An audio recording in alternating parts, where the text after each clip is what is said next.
Welcome back to FM Stories. We're about to embark on season 5 of our save, where we try to end the dominance of Celtic and Rangers in Scottish football. Last season was a pretty good season, right up until the last 5 or 6 games of the league season.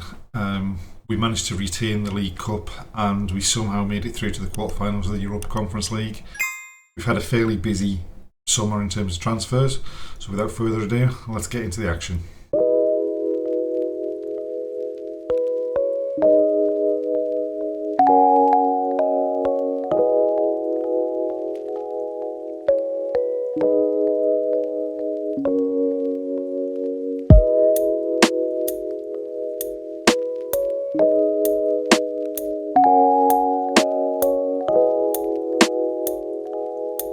We've made it to the beginning of the league season. We have already played a couple of competitive games in the Europa Conference League, and as we said, we've had a pretty busy couple of months in the transfer market as well.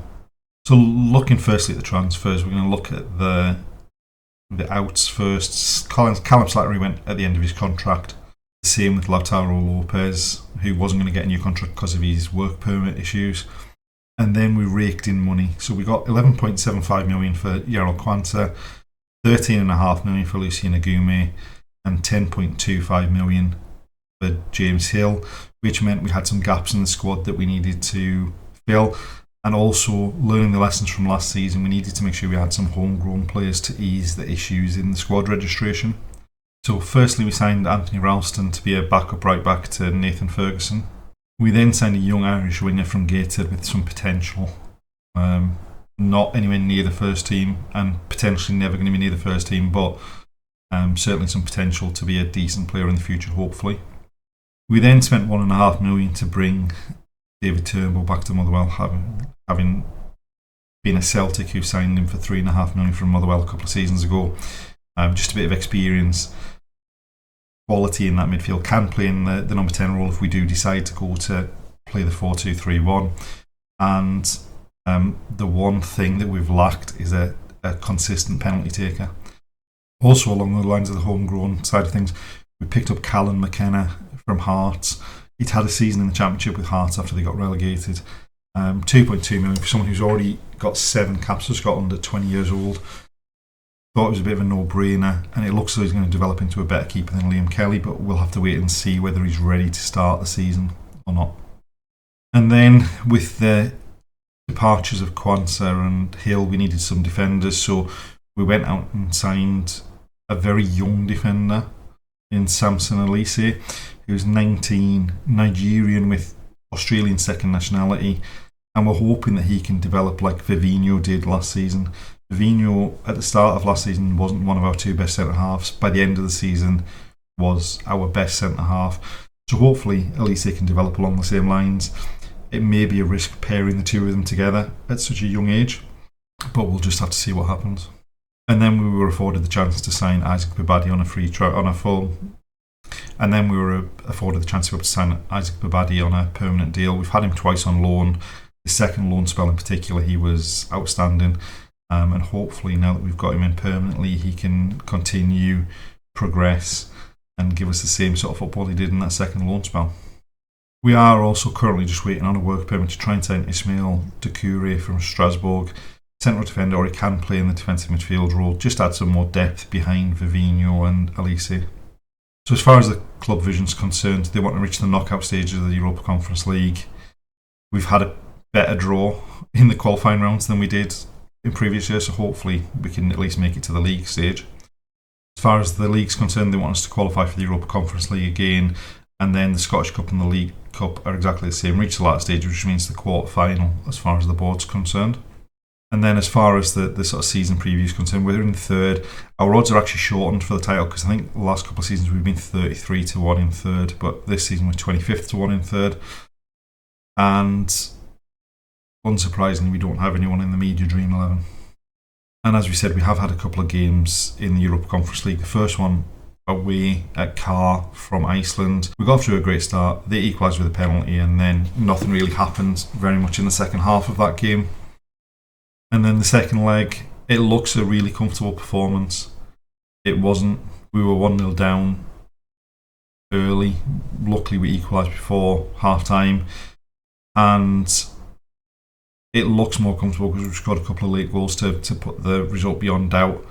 But we're going to need to be much better in all competitions this season going forward.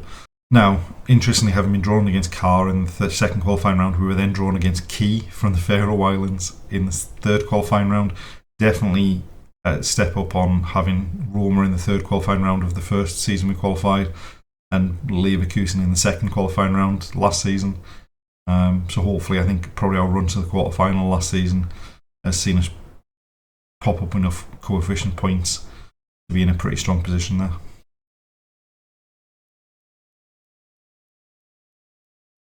We've made it towards the end of August, and the first big game we've got in the league so far, away at Celtic. Things have gone okay in the league, not brilliantly. We've dropped a couple of points that we shouldn't really have, and we've done pretty well in the Europa Conference League. We started the league season off away at Livingston, and we got off to a pretty decent start. We were 2-0 up at half time, but we threw it away in the second half, and we were 3-2 down going into the last 10 minutes. Luckily, we were able to pick up a goal, but we weren't able to go any further and pick up a winner. We then were at home in the first leg against Key in the third qualifying round of the Europa Conference League, and we had a pretty decent game. We were 4-0 up at half time. We added a fifth in the second half, and just a good first leg score to take into the next leg. We then followed that up with another comfortable victory, 3-0 against Kilmarnock. It could have been even more comfortable, but Isaac Babadi missed a penalty.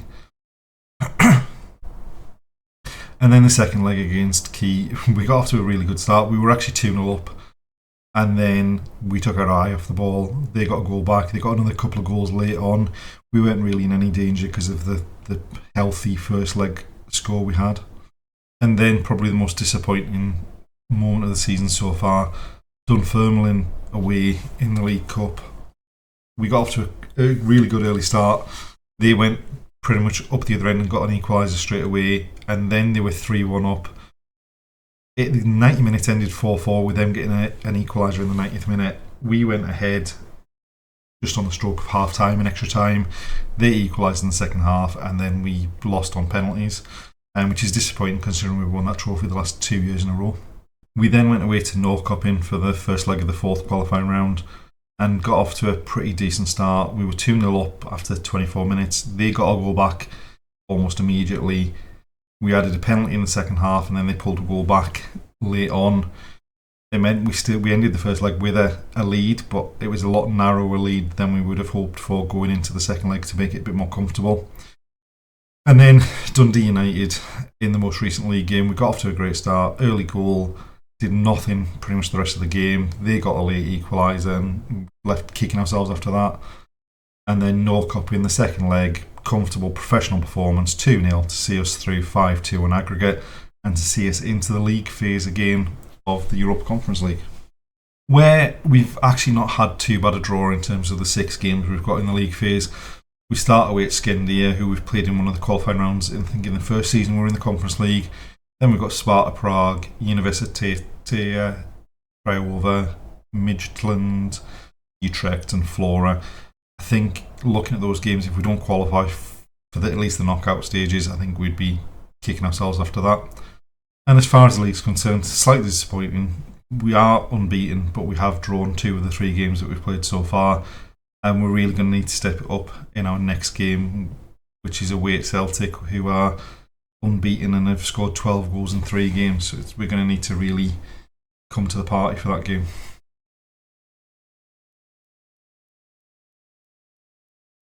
So this is the side we've picked to go into the game against Celtic. We're having to play Ralston at right back because Ferguson's not fully fit. We're going with that centre half partnership of Vivino and Elise, but I think it might be a bit inexperienced for a game like this. We have switched to the 4-2-3-1, so we've got Romeo and Turi in the defensive midfield roles with Khan, Sin, Burstow, behind a new signing in Shimahira, who we've signed from Japan. And then we've got plenty of options on the bench. We just have, with the European games we've played, people have played a lot of games, so Babadi, Bermudez would normally be in that starting lineup. We're just giving them they're not fully fit enough to start this game.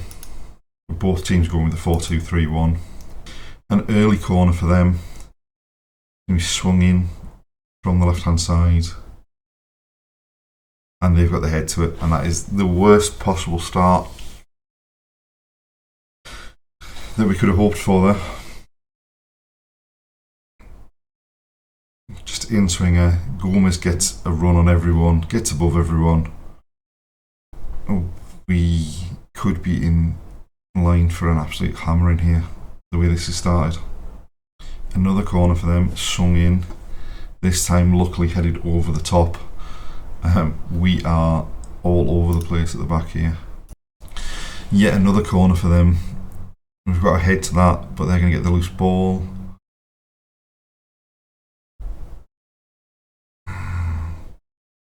And you have to be fair to say, given that first half, they thoroughly deserve to be at least 2-0 up. And we have not been at the races at all in this game. And we're certainly going to need to make some substitutions and maybe even a tweak to the formation come half time. So half time, 2-0. We've not even got started in that game really. We need to be so much better in the second half. And I'm beginning to think this squad's worse than last season's. Right, so we made 3 changes at half time. We've brought Babadi, Bermudez and O on, and we've taken the front 3 off and left Sin in that number 10 role. Right, throw it in there, half for them. Gomez to Jean Mario. Bermudez intercepts the pass though. Sin looking for Babadi, and they've headed clear, and now they're attacking again, and they're breaking in numbers. McGregor up to the box, but Babadi gets back and wins it. Goes back to Kelly, who then goes long, and now they're coming back at us again.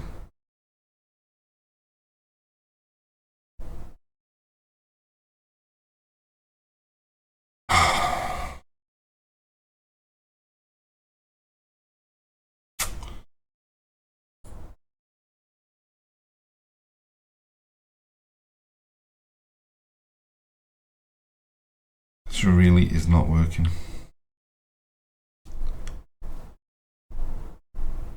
Right, we've got a corner. Maatsen swings it in. Sin got his head to it, but it goes over.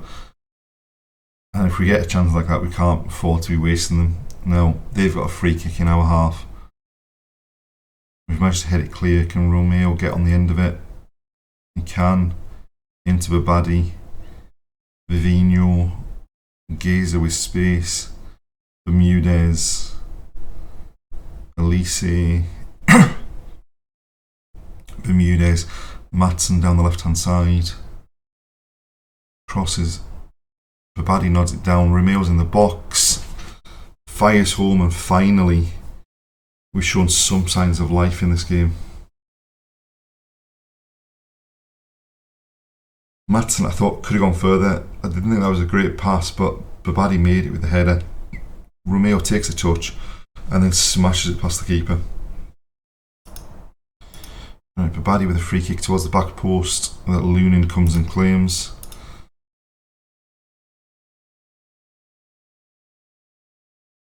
We've forced them to go long.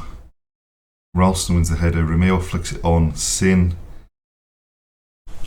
Oh, yes! We've really got ourselves back into this game. 2 goals in 2 minutes there. Forced them to go long. Win the header.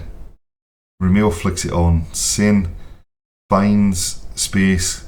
Gets a shot on his weaker foot.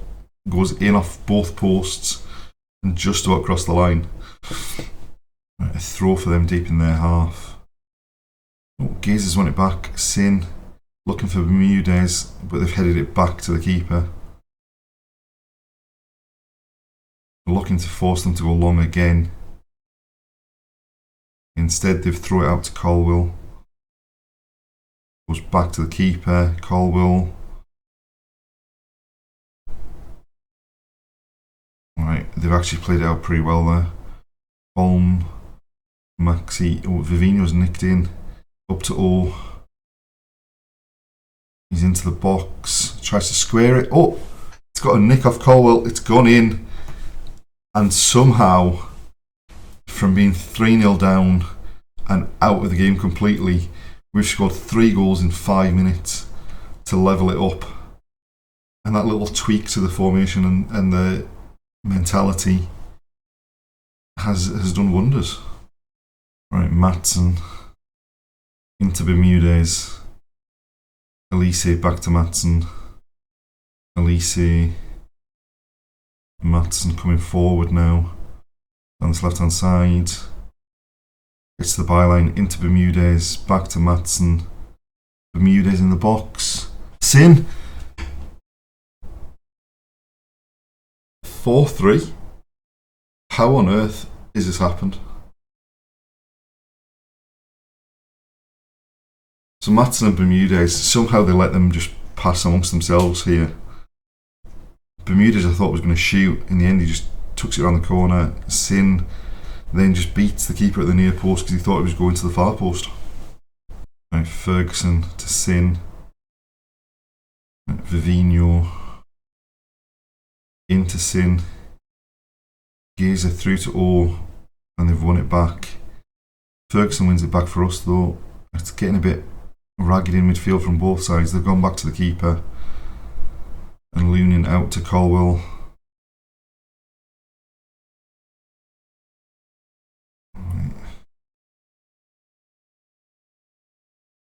I've got through the middle there a bit too easy. Maxi down the left hand side for them. Tries to go past Ferguson. Pokes it in.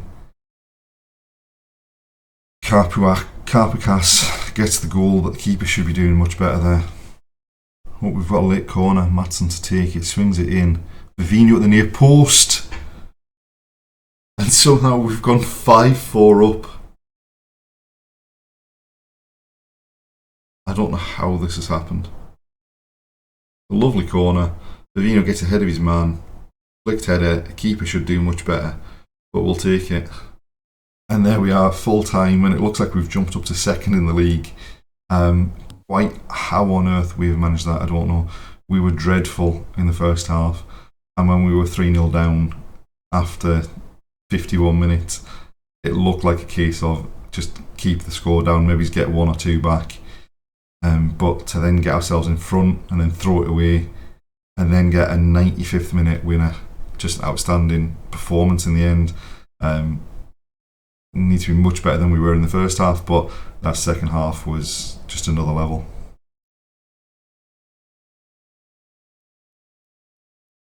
We're in the middle of September. We've got our first game coming up in the Europa Conference League phase against Skendia, who we had played in a qualifying round a couple of seasons ago. Things have continued in a similar vein to the roller coaster that was that Celtic game. The next game we played Ross County at home. It was a pretty comfortable win, although they did pull a goal back just before half time, which made things a bit more tense, and it did take us till the 94th minute to get a goal to really seal the victory. I think they had a goal disallowed in the last 10 minutes as well. And then the home game against Aberdeen, we started even worse than we did in the Celtic game. We were 3-0 down after 10 minutes. We were 4-2 down after 40 minutes. We missed a penalty in the second half, and yet somehow managed to come back and draw 4-4.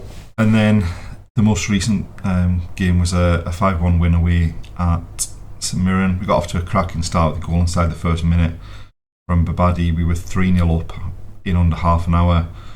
And although they got a goal back before half time, they never really looked like getting back into the game. And then Shimahira came off the bench in the second half and slotted in 2 late goals, his first 2 goals for the club. What that all means as far as the league table is concerned is we're currently sat second. We have played a game more than Rangers, so we're level on points with them. But we are the only unbeaten team left in the league. We have drawn 3 of our 7 games. But looking at the stats, you can sort of see Bermudez has had 3 man of the matches in 7 games, and he hasn't even started all of those games. Isaac Babadi's got 8 assists, which makes up slightly for the couple of penalties he's missed this season.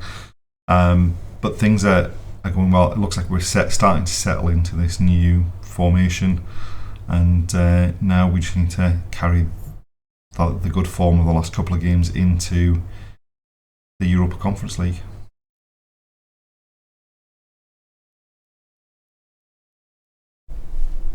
So this is the side we've gone into the game against Skendia with. We've made one change to the team that started the last league game. Ralston's come in for Ferguson because Ferguson's just struggling fitness-wise. We brought Callum McKenna in, and he played in the last league game because Liam Kelly had a horrific game against Aberdeen. And we're just going to give the youngster a bit of a chance, see whether he's good enough to be the number one. So it's 4-2-3-1 against 4-2-3-1. And hopefully we can get about them and pick up a victory in the first game of the league phase. Right, they've got a throw in our half. We've dominated possession, but they're the ones with the first chance. And they've scored, and that is definitely not the start we were looking for. It's just a simple throw, and no one tracked him. The man marking him went to close down the throw-in taker, and then we've been caught out. Now from the kick-off, Gazer out to Ralston, down the line to Babadi. Almost lost it, but finds Gazer. Vivino to Ralston. Vivino again into Gazer this time. Into Turnbull. Ball for Burstow. He scored, but was he offside? I think he probably was. Slightly better, but now they've got a corner. We've got a head on it. We've got away with that one. Right, a corner for us. Velasquez to swing it in. Vivino gets his head on it. And in fact, Vivino missed it. Elise got his head on it, flicked it to the far post, and it's gone in.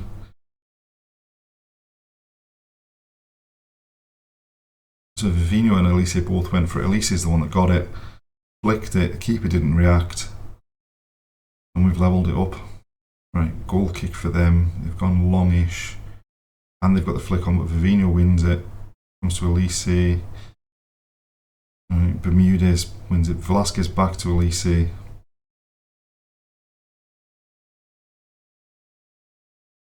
Goes back to McKenna. Elise again. Velasquez down the line looking for Bermudez, but it's cut out. It wasn't a very good pass, and we're just inviting them to come back onto us here, but Vivino cuts that one out. Babadi into Burstow in the box, and we've hit the woodwork yet again. Bermudez keeps it alive, but it goes out for a goal kick on the cross. Right, another corner. Babadi from the left with this one. Looked for Turnbull on the edge of the box, but that was just why. Romeo Gazer out to Ralston, who's overrun it, and now they're going to come back at us.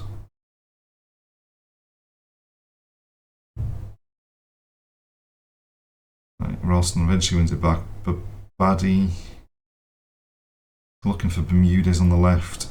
Velasquez helps it back forward again, and Burstow scored, and that was basically a hit and hope. Babadi's ball forward looking for Bermudez. The defender heads it clear. Velasquez just hooks it forward, helps it into the box, and Burstow gets there and buries the header past the keeper, and that's us in front. Right, they've got a corner, pulled it back to the edge of the box, and he's put it in the top corner. Huh.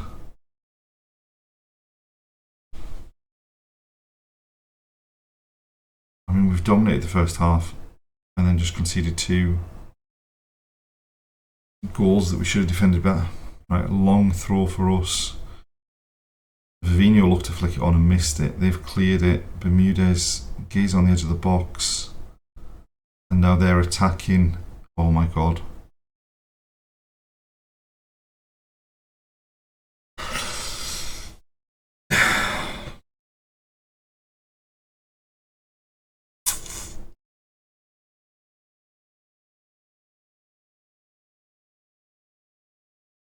So, we might have a lack of pace in that defence.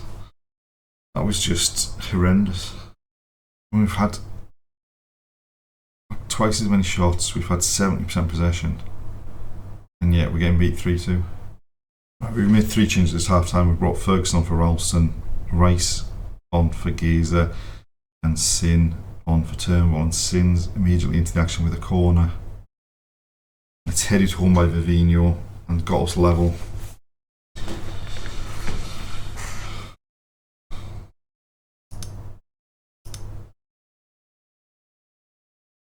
Just floating nice corner into the near post. Vivino powers the header past the keeper, and hopefully now we can go on and put this game away. Right, a long throw from Velasquez. They've cleared it. Romeo's going back to pick it up. Plays it to Velasquez on the left hand side. Whips the cross in. Burst up the back post. Should be hitting the target really. Alright, a long throw again from Velasquez. Comes back to him. Gets to the byline. Drills a cross in. Everyone at the near post missed it, and Matish Singh taps in at the back post. And that's us in front for the... And so it comes back to Velasquez. He drives forward, gets to the byline, pulls it across, and there's a good 5 people in there that miss it, and Singh just taps it in.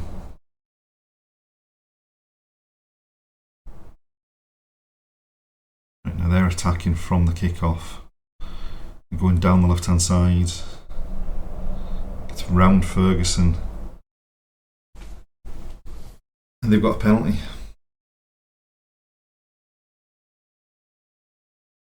What are we doing? Right. McKenna almost saved it. And we're back to 4-4. I think we are a bit open at the back, but that really doesn't... that should never be given away a penalty in that situation. But we're certainly going to be involved in some high scoring games this season, I think. And there we have it, 4-4. Obviously it's better than it was looking at half time, but I mean they've had 4 shots and scored 4 shots on target and scored 4 goals. We've battered them and only come away with a 4-4 draw. Definitely some thinking to be done on the tactic.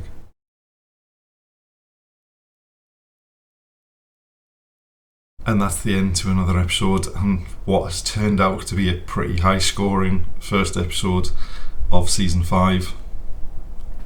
We've played 1 league game since that game against Skendia.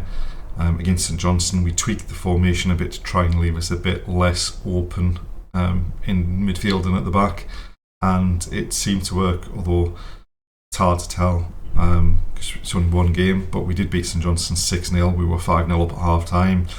And St Johnstone had 10 points from their opening 7 games before that, so they're obviously not like rooted to the bottom of the table or anything like that. So promising signs, but we need to keep that run going into the next episode, where we've got some big games both in the league and in the Europa Conference League. We've got Rangers up first in the league.